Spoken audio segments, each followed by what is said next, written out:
Ito ang Presidential Broadcast Service. Radyo Pilipinas. Radyo Publiko ng Bagong Pilipinas para sa Bagong Pilipino. Naghahatid ng mahahalagang balita at impormasyon na guugnay ng pamahalaan sa sambayanan. Tulay sa himpapawi ng serbisyo publiko. Radyo Pilipinas. Radyo Publiko. Ang boses ng Pangulo. Sa Iloilo. Radyo Pilipinas. 585 AM. Para sa Radyo Pilipinas, Philippine Center Time, 9:04 sa aga.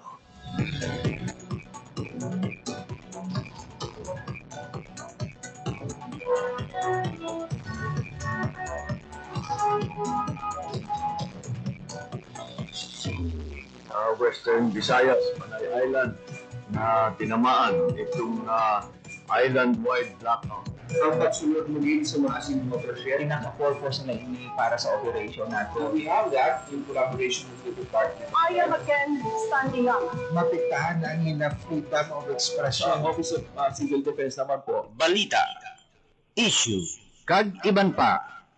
Diri sa Radyo Pilipinas. Radyo Publiko.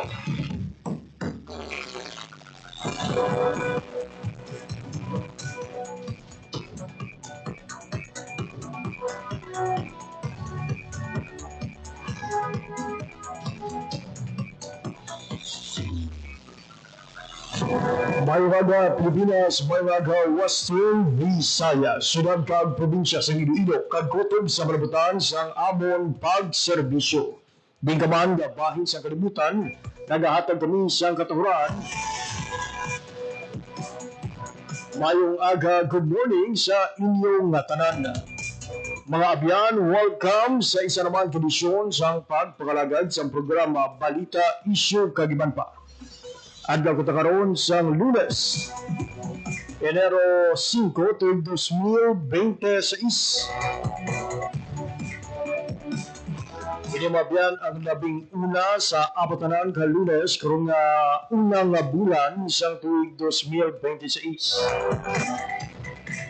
Again sa aton sining mga tagpalamati, Happy New Year sa inyong tanan.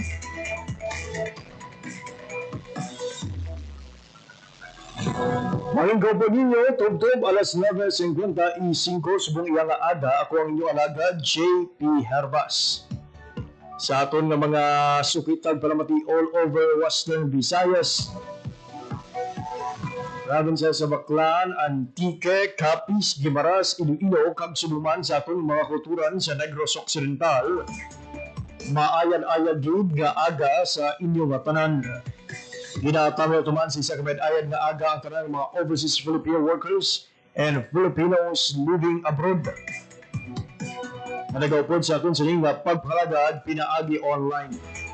Ang programa Balita, Issue, Kagiban pa mabutang live sa 585 kHz sa lisuan sa inyong radyo kag sumuman sa aton official Facebook page ang Radyo Pilipinas Iloilo. Mabiyan alas 10 subong nga aga na tanan nga pirmahan ni Presidente Ferdinand R. Marcos Jr. ang national budget subong nga tuig nga nagdangat sa 6.7 trillion pesos. Pinalauman nga magatambong sa obrahon nga pagpirma sa General Appropriations Act for Fiscal Year 2026 sa Ceremonial Hall sa Malacanang, Sunday Senate President Vicente Tito Soto III, House Speaker Boji D, kag pila ka mga senador kag mga mamalidha sa Kamara. Na madumduman mga biyan, Disyembre 29, 2025, sang gina-ratify sang Senado kag sa Kamara ang inausok nga budget sa mga tuig kag gilayon man ini nga padala sa Malacanang. Gilayon naman gaging tun-an ni Presidente Marcos kag siyang iya sini nga team ang ratified proposed budget kung sa diin ila sa sentro ang pagbusisi sa mga nagbag-o sa lokasyon kag probisyon sang orihinal nga ginsumite nga National Expenditure Program o CONEP. Bantayan mga biyan ha, karon alas 10 sa aga ang pagpirma ni Presidente Ferdinand R. Marcos Jr. sang 2026 national budget. And speaking of budget mga biyan, sa atong pagpakalagad subong nga aga, istoryahan naton ang paano bala ang husto nga pag-budget agon mangin financially stable kita subong nga 2026. Sa kaabyan naton coming from Evergreen Elite Manulife Philippines ang magahatag sa aton sa bilang ka mga tips how to become financially literate at para manginuwai sa aton nga pagtumana sang budget subong nga 2026. Pero antes kita magpatpat sa aton sini nga mga balita kada interview mga biyan subong iya nga aga magakuha kita na isang live report gikan kay Paricoy Portarosa 25 ka ido ipaidalom sa paghanas para mangin kabahin sang K9 Narcotic Detection Unit sa probinsya sang Iloilo.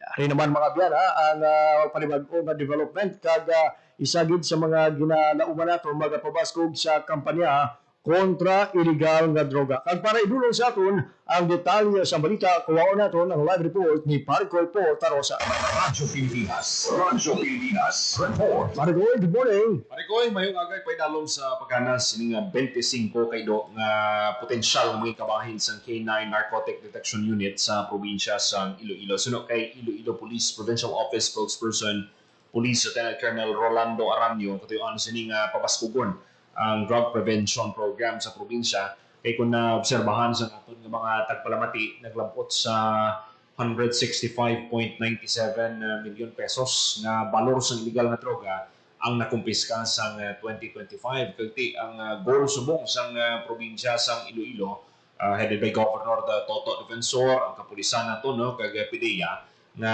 mabantayan no ang pagsulod mismo sa illegal nga droga diri sa probinsya sa Iloilo kag ang pag-training sa K9 Narcotic Detection Dog amo ni ang nakit-an nila no nga isa sa mga solusyon para nga mas matutukan ang problema sa illegal nga droga. Mag-umpisa ang pagganas subong nga bulan kag ginalauman nga magalawig ini sa 4 tubtob-anom ka bulan 25 ini suno kay Colonel Aranyo initial pa lang ini Paricoy pero may mga plano man ang mga LGUs nga magpa-train man sa mga ido ang goal sini sang IPPO kung tani kada banwa may ara nga K9 Narcotic Detection Dog mati kung may mga dalagkuan sila nga mga events dira or kung may mga iban pa dira nga kahiwatan nga kinahanglan gid nga pabaskugon ang kampanya kontra illegal nga droga magamit nila kag ini nga paghanas pati gayunon sa K9 units sa PNP National Headquarters kag Philippine Drug Enforcement Agency. Ang tanan nga kinahanglanon sa paghanas ang pondohan sa Iloilo Provincial Government bilang commitment kag suporta sa probinsya sa kampanya kontra illegal na droga. Hindi manggali basta-basta ang training sila kasi apat tubtob anong gikabulan ang kadugayon no para sigurado nati mangin well-equipped ang aton sini nga mga igahanas nga mga K9 Narcotic Detection Unit. Kag sa pagpangita pa lang sa pagpahayag ni Colonel Aranyo, may mga ginalantaw na nga daan no sa umpisa pa lang para nga ti matrain hasta sa ti ipainalom sila sa training aside sa mga ido para ko kinahanglan man nga i-train ang mga handlers ini para nga ti sila mismo sining magadala sa ido magatakap dira no kun diin man kinahanglan i-deploy ining mga K9 narcotic detection dog kay balaan mo may mang efficacy bala nila sa pag simhot dapat isa tubtub 2 ka oras dapat makapahuway ini sila kay kung maglagpas ka dira hindi na accurate ang ilang pag simhot no sa mga bagahe dira kung may mga kontrabando kung illegal na droga. Pero kung na-mention bala sa K9 unit kung prior to this training pila ka mga aktibo nga mga ido ang kabahin sa ila sining detection unit. Sa karon i-check nato ni na pare ko no kung pila ang numero pero sa naibaluan naton ang Philippine Coast Guard, PNP may mga ara silang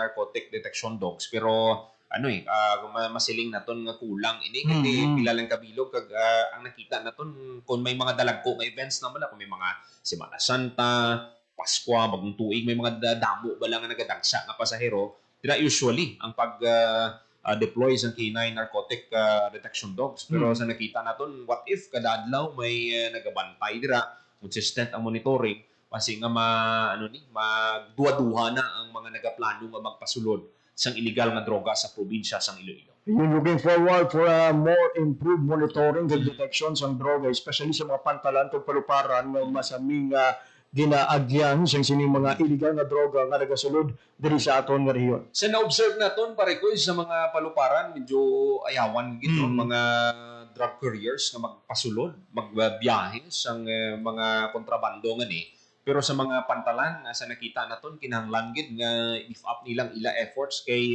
medyo halog pa. Kinahanglan gid nila ini nga matutukan kay diri gid for example lang abi sa mga pantalan diri no, hindi man tanan may scanner nga check dira no sa mga bagahe, so importante gid nga may bulig no pinagi sining mga K9 narcotic detection dogs. Ayun, pare ko madamo gid nga salamat sa imo sining nga balita. Pare ko balita sa Iloilo Police Provincial Office para sa Bagong Pilipinas, Volta Rosa, Radio Pilipinas, Radyo Publiko. Radyo Pilipinas. Radyo Publiko. Radyo Pilipinas. There you have it, mga biyan, latest update gikan sa K9 Narcotic Detection Unit sa aton sining nga Philippine National Police 25 kaydo mga biyan natalana nga ihanas para mangin kabahin sa K9 Narcotic Detection Unit diri sa probinsya sang Iloilo. Alas 9:15 na sa aga.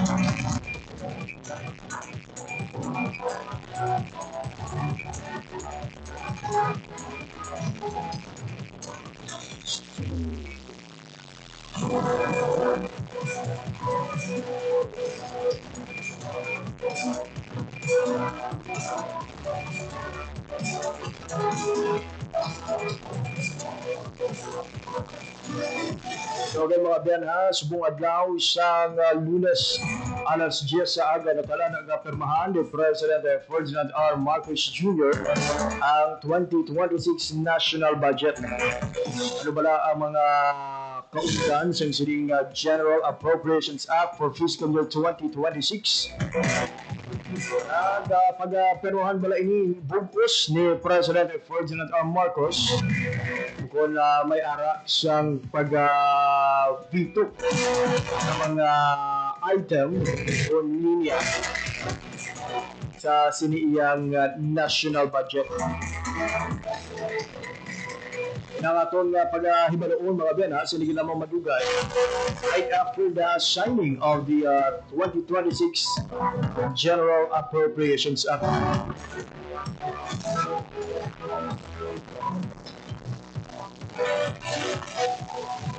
Hanggang Sunday mga biyan sige lamang madugay magigapod na nato ng aton nga bisita of the day.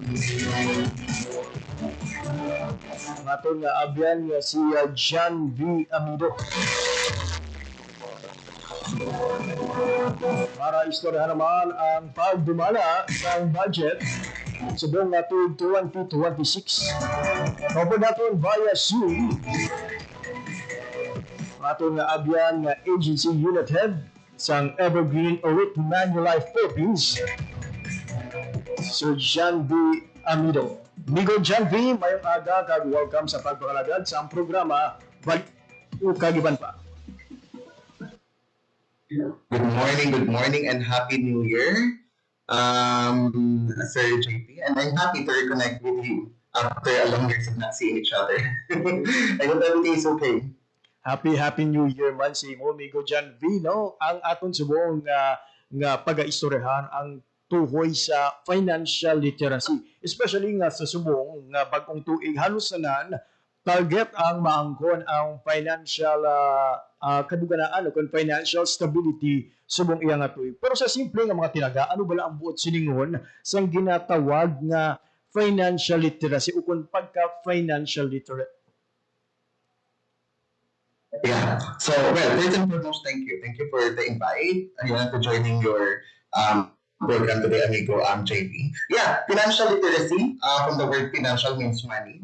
Literacy means education. No, but we are not just going to deal about education. We're talking about management as well. No, pagka financially literate, ang kahibalo, the understanding di ba? Kung paano mo bala ang gustong decision-making process, kag disiplina nga in terms of pagtumalas ng imong kwarta. So that dito siya keywords, no? Is that nga understanding, right decision-making process, at the same time, discipline. No? So tatlo, amo na siyang importante in terms of financial literacy. Magplano para sa palaabuton because we do financial literacy not for today, but for tomorrow. No, amo lang ginahambal naton. So, pwede kita mag-save, mag-utang, no? Kag magplano para sa palabuton. Pero, amigo and JP, I have to give you a data, no? Didn't you know that according sa OECD, the Organization for Economic Cooperation and Development, that Philippines is ranked, no? Ang score natin sa bilog na kalibutan is only 58%. The passing is 70 in terms of financial literacy. What does it mean? Ibig sabihin, we Filipinos have still so much to learn and to do about financial literacy. Ayun. Amigo John Vino, nga aayhan, ano ba lang rason, nga ano kamudlad din sa gihapon, istoryahan ang parte sa kwarta, especially sa mga pamilya. Well, ang mga sa kwarta, in terms of our culture and tradition, kapag kwarta daan, pag-ambal ng utang, it's a taboo. Wala siya gina-istoryahan. No? So, masamig tabo siya sa ating kultura ang kwarta. Hindi open ang discussion in terms of sweldo, utang, savings. We do not talk about it. We are not transparent about it. We're not honest about it. Diba? What we are usually doing is that if we have something to spend on, we are just spending on it. But we are not transparent sa ating pamilya. This is our income for the month. This is what is going to be our expenditure. So there is no, discussion around that. That is why it's really difficult, that we are not discussing about it because it's becoming a taboo, Biskan interesado kita, makatuon, kulang kita sa kaibalo, kaya siguro comfort, para istoryahan ini sa pamilya o sa aton mga group of friends. So I think in order for us to have financial literacy, we have to be honest to ourselves, to our family as well, in terms of our real financial standing. And dira pa lang mabalaan mo na how you could be able to properly position yourself, and then your family will know as well. So the financial literacy should not be a taboo. It should be a daily discussion with the family so that the family would know on how to position themselves in terms of the financial standing. Other than that, amigo John V, ano naman ang mga pinakadako nga sala nga pagpati kung ginatawag natin nga myth sa mga Pilipino kung parte kwarta na gani ang ginaistoryahan? Yeah, I think siguro in terms of pinakadako ng sala, pagpati sa mga Pilipino, kung parte sa pagtumalas ng kwarta, na I think ang paglantaw sa utang na dali makuha, bisan hindi klaro ang terms kag interest, that's also very important. Halimbawa, damo na subong ang nagapadako sa nagapangutang sa mga digital lending apps, So may aga sila kita sa mga buy now pay later programs, may aga na mga online lending apps and so many other apps, that we could be able to really access financial services. But we are not highly considering if that will really help us. I will tell you, amigo JP, na ang pagpangutang hindi na siya mansala. I think everyone of us may aga ang utang. If ang utang nagadugang sa kabudayon sa imong mga pangabuhi because of hefty interest rate, then that is not helpful to you. That is not healthy also to you. Ang pagpangutang, okay, for example, you are starting a business, you would like to have something, like for example, a new venture, no problem with that. Pero, ang utang, like for example, if it already disturb your peace of mind, hindi ka na makatulog kung gabi, then that is no longer a good utang.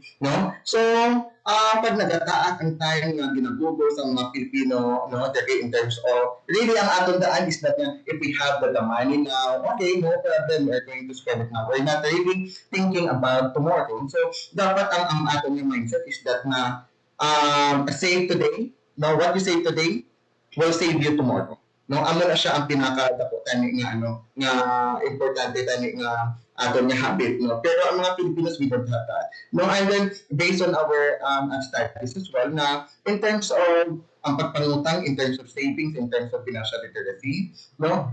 It is really important to know nga how much ba lang ang imo nga gina-income per month. How much ba lang ang imo man nga expenditure per month. So kung ang expenditure mo per month, like for example, shall we say as a family, no, if you're a family man, shall we say 25,000. So dapat in the next 6 months, no, may aga ka nga 25 times 6 months, no, nga porta aga sa imo nga bank account. No, that is for emergency fund. Now nga 6 months. 6 months amigo JP because according sa mga studies, it will take 6 months for you to find another job. It will take you 6 months in order for you to really be comfortable with whatever financial problems that you have. Now, if you don't have 6 months worth of savings in your bank account to cover your expenses, like for example, for your bills and everything, then you will have a problem. So, amo na siya, no? That is ang ginambal natin na 6 months na savings kaya. And that is something that we could be able to say nga pinakadako, no? Nga kumbaga meet in terms of managing the finances. Migo John B, na-identify na nato ang pinaka mga problema. This time, istoryahan natin, paano ba lang gusto nga paghumo sa budget? Ilabi na kung sakto lang o kung na kulang gid ang kita. Well, simple lang, Migo JP. Ilista ang imo kita. We have to be honest about it. We have to be honest in terms of our income. Now, kung makita mo that ang imo nga kita no shadow kanubo kaysa imo nga mga expenses, I think you have to consider adding other source of income. Because amigo JP is not about, how gaano kadako ang imo nga income. It's the same. Madako ang imo nga income, gamay ang imo nga income, if you don't know actually how to manage it. Like for example, mas taas ang imo nga expenses than your income, you will have a problem, no? Lista lang na yun na ang pinakakinanglanon. I think you really have to understand, as a family man, na you have to prioritize your needs, no? Compared sa imong wants. Wants can follow later. If you have the flexibility of finances. Pero ang pinakaunaan ay unahon mo ang pagkaon, kuryente, bayad sa balay, utilities, no? Eskwela sa mga bata, everything about it, ang mga na ang pinakauna. Tapos, tanawin mo ang sobra nga pwede i-save o kung i-invest. Pero ako nga, as a financial advisor also of myself, of a company here in Iloilo, it is really healthy, no, as an advisor na kung may aga ka income, so for example, amigo JP, may aga ka income every month 30,000. Now, you have to set aside 10% of that for your savings. Automatically.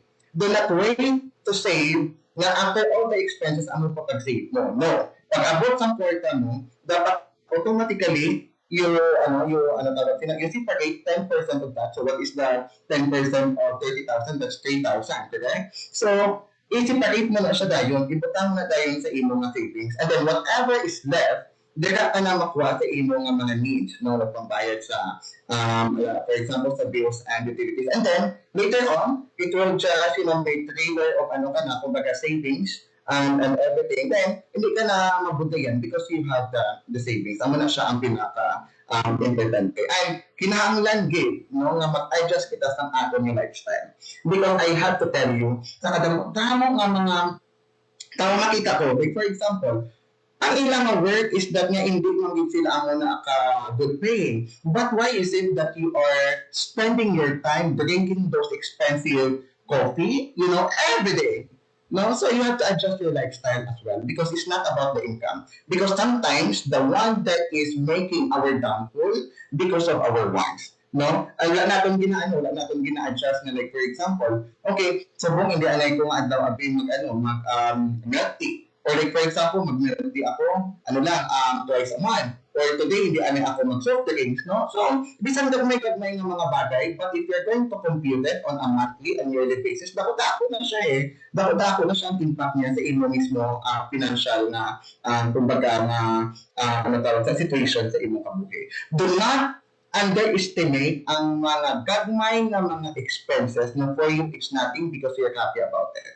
Because ang mga gagmay ng mga expenses, like for example, enjoying milk tea, watching cinema, work-life balance, mga things like that, if hindi gid man siya need, no, do not spend for that. But of course, later on, if you have the audacity of income or may aga ka nagigya nga kumbaga savings for that, then go. Because you deserve to enjoy life. But you don't deserve to enjoy life if kulang pa gani ang income mo, tapos damo-damo ka pa luho sa kabukid. Ayun. No? So, financial literacy is not about that. Ayun, thank you, amigo John V, for emphasizing that for us to attain or to achieve this financial stability, kinahanglan man natin i-adjust ang atong lifestyle, especially kung sakto man lang sa aton nga kinahanglanon ang aton sining income nga nagakuha kada bulan. Para naman, amigo John V, sa mga nabaon o kung nadabog sa utang, ang isang credit card, 5-6 o kung mga lending apps, kaya subong damo na sa mga digital lending applications. Ano naman ang mga unang mga tikang o kung mga tikang kinahanglan nga ubrahon para nga makalampuwa sa sining nga problema? Well, number one, you have to be clear about your utang. You have to list down all your utang. You have to confront your utang. Because utang is utang. Hindi pa siya hatag eh. So kung may nautang ka sa tao, you really have to pay it off. No? So, just is to make sure that you will have peace of mind. Because, you know, amigo JP, because of utang, damo ba na relasyon ako ba? No, bisan nagulugod. Have you heard about Kim Chu?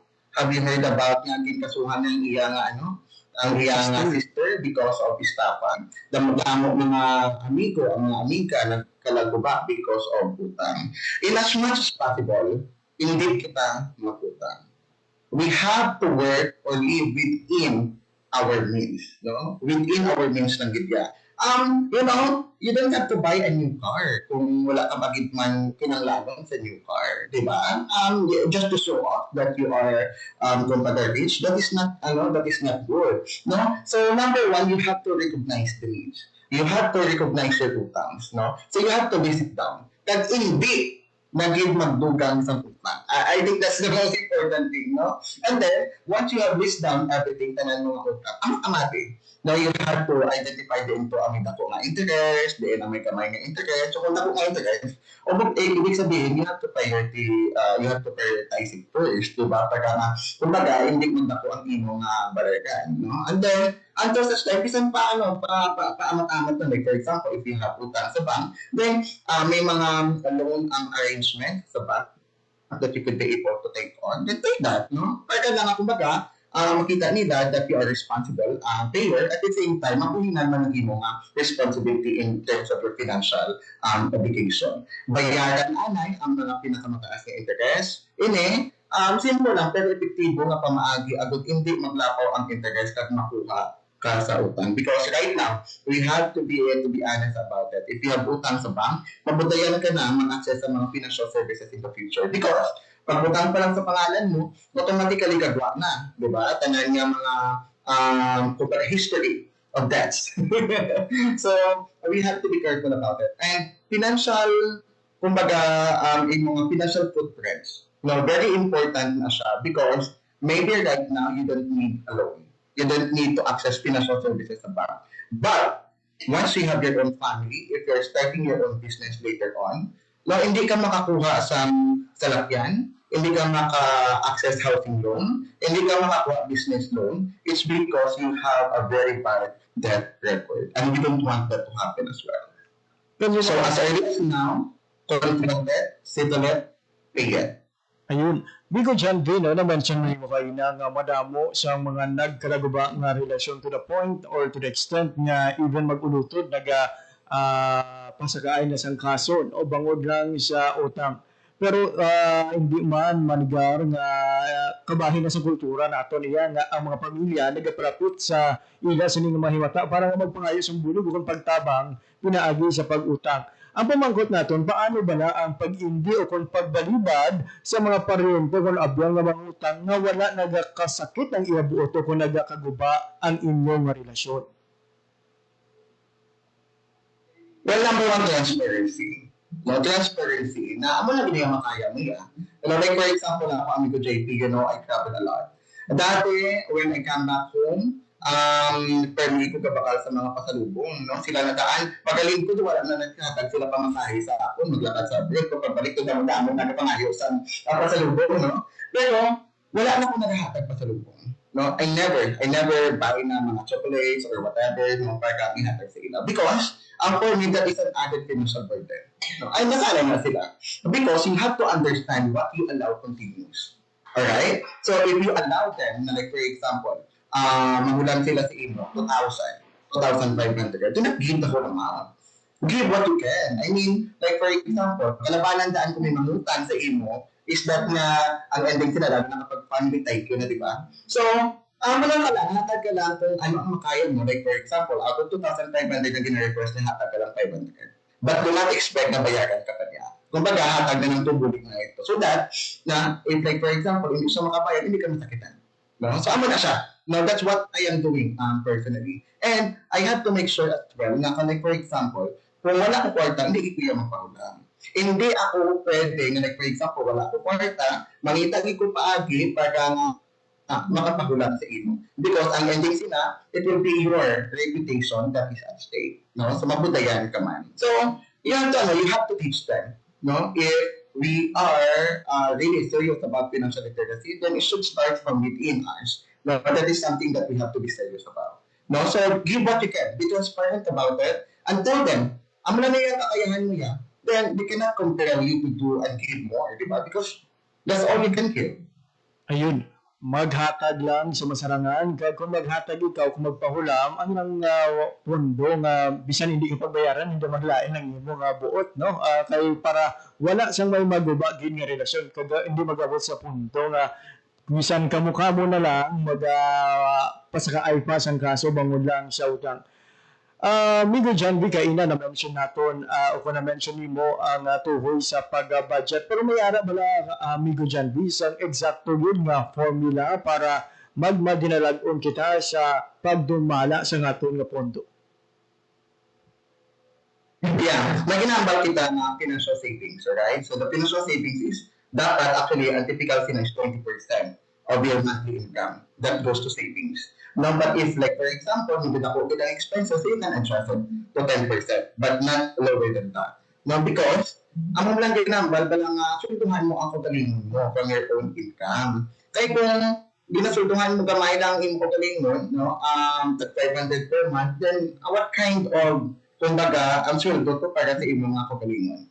And then when you save, do not save small. Ang mga ginambal ko sa sa mga tao, do not save small. Because ang savings ka nasin unang maka-benefit, it will not be me. It will be you. Alabanan din sa mga Pilipino, amigo JP, kung mag-save sila sin seryoso. Correct? But when you save, you have to save thousands. Thousands. Why? You have to understand inflation. Inflation every year is 4 to 5%. Kung may 1,000 pesos ka subong, makato ka sa grocery store, pagwa mo, 5 to 6 items na ang mabakal mo. Correct? Diba? Ang na siya kamahal subong. Now, if you only save 200, 500 per month, then how can it give you the kind of kumbaga freedom in terms of your finances kung ano may gamit sa savings mo? Now, because of inflation, because of ang mga expenses that for us, no, mga needs siya, we have to have financial protection. Ano siya financial protection? Ang financial protection, before it will happen, we have anticipated it already. So, ibig sabihin, we have a layer of protection na kung matabuo na siya, hindi kita mabutayan. Kalabanan daan, like for example, ano ang mga, ang mga problems, na usual mga problems na kinanglan kita kwarta. Number 1, kapag nawalan kita ubra. Number 2, kapag nagkasakit kita. Number 3, kapag namatay ang isa katao. Anong ginahin mo nila? Pasdahat, di ba? Mabutan sa QR code sa GCash or kung ano na siya financial instrument para ang mga yung abuloy piso-piso. We don't want that to happen. Marami na like for example, someone of good stature, someone na nag-enjoy sa Starbucks every day, someone na nag-drive sa sports car, and right now, asking for a peso para nga makapaayon sa hospital or makapalukong. So for me, there is a disconnect. Now, there is a disconnect between the lifestyle and the kind of financial management kami aga siya. No? So, what do you need? You need to have that kind of protection through insurance. Ang insurance, like for example, you need to have life insurance, you need to have an investment as well, so that may aga ang kinatawag na liquidity. No? Ang ginatawag ko lang ng peace of mind. I have to tell you that 2 months ago, hindi ko kita maintindihan ng ginatawag ng peace of mind. Siyempre, wala pa nalatapusin mo. But, nagsakayan ko sa tricycle, dito sa may bangka tama, and then, pag naawag ko, wala mo na nagbayad ka sa pamasahe. And then, pag talikod mo, di ba, dito ka lang, at tumakad ko ka sa jeep, na-side swipe ako sa e-bus. It was only during the time that I understood the meaning of peace of mind. What if I was sideswiped worse, natabo sa akin. What will happen to me? What will happen to my family? Diba? So, kaya nagasulot ang life insurance that if in case, like for example, of your untimely demise, there is something na nga mabilin sa imo nga family. No, like for example, kung may mga bata ka, nag-eskwela, gagmay pa, amo na ang dito nila. Samtang wala ka, no? So that nga, they could be able to continue living the life that they deserve. Even during your untimely demise. That's protection. No? So that's the most important thing. The next is, of course, you have to spend for your needs. And then, siguro, there's a little portion, 5% for your, whatever you want. No? 5 to 10% for your wants. But make sure that you prioritize savings, protection, needs, and then for your wants as well. Migo Janvin, na-mention mo kayo ng pag-venture into business. Sa mga kultura naman natin nga interesado nga mag-invest. Ano ba na ang mga pamaagi? Ano ba na ang mga investment opportunity nga mahimo suguran sa aton sini nga mga kauturan nga medyo sakto lang ang budget? Well, in terms of investment, do not invest on something na wala mong naintindihan. Alright? Let's be clear about that. It's not just about na may available na kwarta and you would like to invest more. You have to make sure that you understood what you are investing in. If you do not understood about it, then there's nothing. No, there's nothing to invest on. So, pwede ka gawin makasugod, no, sa mga mutual funds. So, i-check the bank. Kung for example, wala ka pa masyadong savings, do not invest big money first, no? Ano ka lang sugod ka na may gamay? Check mo, like for example, sa mga, digital apps, financial apps, may agad na mga kung mag-save ka, you will gain, like for example, 7% per annum. Now, you can also check the bank. May agad sila mga UITF, other kinds of mga government bonds na product na kung saan, if you need the money because you are not yet financially liquid, now you could be able to access it. Do not invest on something long-term if you are not financially liquid. Ang munang ginagawa ko sa inyo. Why? Because you will have a financial problem later on. Magkaroon na ganang problem. Kung wala ka masyadong savings, invest on something that will give you immediate, not immediate return, pero that kung kinakailangan mo ng pera, you could be able to withdraw. But not something like 5 years or 10 years because ikaw mismo kinanglan mo ng kwarta. Alright? So, start with it o kung ibang yung mga savings products, si Pag-ibig, ni RMP2, you can just do that. No? It doesn't have to be started na big right away. Pero, dumami lang every month. Kung ano to na-save mo, ibuka mo lang dito. No? Na may mga baba-baba ang interest. Important is that na at least ka magsulod, again, you understand the risk and ang mga goals mo. If that investment is aligned with your goals, if in your interest, then go with it. But if it doesn't align, no, don't invest sa mga investment. Ayun. And last question siguro, Amigo Janvin, before we ask for your closing statement, masami sa mga kultura na to, magsiling nga life insurance, nung binaparanaw nila, additional gasto lang. O additional gasto, gano'n ba na ang isa ka life insurance? No. It is only in the Philippines na mambal natin life insurance is that the people, they are not really educated about it. They're not really invested sa na siya ng financial instrument. If you're going to Singapore, look at Singapore. It's a first world country. Look at Canada. look at ano tawag sila, United States, look at United Kingdom. No? Kung matag-isa sa iba, like for example, gina-require din sila yung actually sa government nila to have insurance. Not just life insurance, no? You need to have health insurance as well. You need to have investment no, ng mga products as well.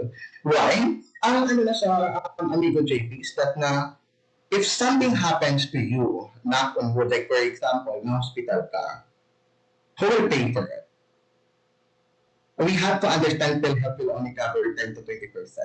Kung may agak kang HMO, bawat company, maximum is 200 to 250,000 per annum. So, kung magkasakit ka, how much ang imong ginagastos sa hospital? At least 1 million. Correct? Now, paano ka makabayad sila if your family is not well off? No? Wala ka insurance. No? And then, yung agak ka lang is yung PhilHealth mo, is the under yung HMO mo. Ano matabo? Mapila ka kay Mayor, mapila ka kay Governor, mapila ka sa PCSO. Diba? You will beg. And I don't want that because where is dignity and integrity over there? Diba? So, imagine if someone of good stature tapos mapila-pila ka dito. Dira magsulod ang life insurance. Dira magsulod ang health insurance. Because ang health insurance or life insurance is that nga kung ang iba, no, like for example, may problema sa pamilya, ang ginadala bills, correct? Ang life insurance yung dala checking. And then you could be able to use that to however you want. Isn't it a good thing that you have that kind of protection that will shield your family so that nga hindi na sila mabundagan? Ang nakatabo daan sa mga amigo JP is that nga dapat kung hospital, they have to focus on recovery. But right now, they cannot focus on recovery. Why? Because the bill in the hospital, dako-dako. No? And they have to pay it off. Like for example, 2 months ago, 3 months ago, may napatay, bata pa, 13 years old, sa Santa Barbara, I think you're aware about that. No? Hindi ma-issue ang iya na death certificate. Why? Ang utang niya sa hospital is 500,000. And the 500,000, no, kinanglan na siya masipal before i-issue sa hospital ang death certificate. So very sad, very sad. And we don't want this to happen. That is why life insurance is there to cover that kind of cost. Lastly, katropang ako na amigo John Vino, gusto naman magparawid pa pero limitado na lang ang oras kinabilin sa atong siling pagpangalagad. Ang imo siling closing statement o kung nabiling na mensahe sa atong mga tagparamati subong iyang haga. Yeah, so my closing statement is that ang kwarta, hindi problema kung hindi mo kabalo magtumara sila, no? So like for example, ang data na nagpapakita sa kadaman ng atong kulang sa emergency funds, dagdam nagasalig sa utang, nga hindi kid maayo.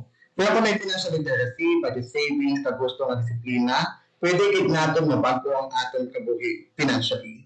No? Ang unang ikang, tuon kag-action kid dapat ang subong. Ang pinaka-importante. Do not act tomorrow, act today. Save today because what you save today will save you tomorrow.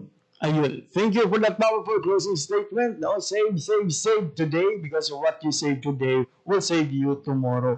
Migo John V, for your time and information githatag sa aton sining pagpangalagad sa mga aga for your works and words para sa bayan. Madamo ginga salamat kag padayon. Thank you, and God bless. There we have it, Wabian, si Migo John V. Amido, ang agency unit head sa Evergreen Elite Manulife Philippines.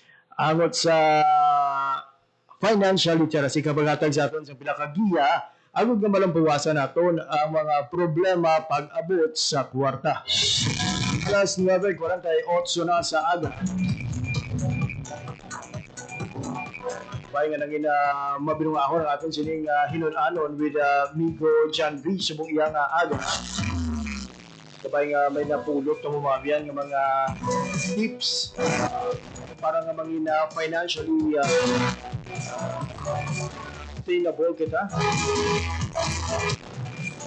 Financially successful subong at 2026.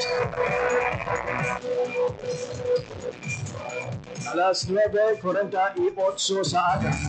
Magakuha na kita sa situational report gikan sa Lapas Market.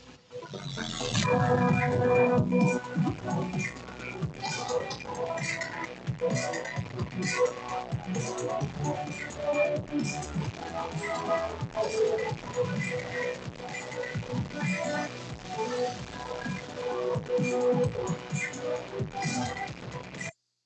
sa Radyo Pilipinas, 9:49 in the morning.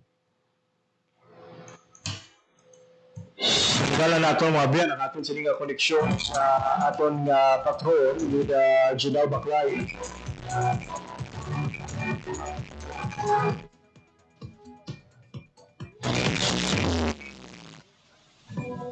Di sa mga biyan ako itas ang update naman gikan sa Department of Health agad sa ilang monitoring sa mga firecracker-related injuries.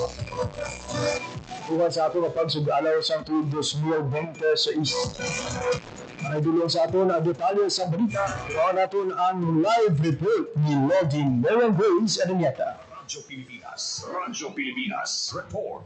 Lods, good morning. Lods, good morning. Isa ka adlaw antes ang pagtakop sa monitoring sang atong Department of Health Western Visayas Center for Health Development sa mga kaso sang firework-related injury diri sa aton sa Western Visayas. Ang rehiyon naton Lods naka-record sang 25 ka kaso sang firework-related injury halin ini Lods no December 21, 2025 to January 4, 2026. Tandig diri Lods sa datos ang aton man nga regional office. Tatlo sa biktima naton ang yara Lods sa edad nga 60 years old and above, duha sa 50 to 59 years old, isa sa 40 to 49 years old, duha man sa 30 to 39 years old, duha sa 20 to 29 years old, walo Lods ang record naton sa 10 to 19 years old, kag pito naman sa 1 to 9 years old. Nagapanguna diri Lods no nga gitunaan sang injury ang quitis nga anong git gisundan sa buga nga 5, triangulo nga 3, whistle bomb nga 2, kag tig-isa naman Lods sa baby rocket, skyrocket, piccolo, luces, lakip man diri ang bamboo cannon, bilong-bilong, kamera, kag ang isa Lods no nga hindi matubod nga klase sang palupo. So ang aton Lods nga mga biktima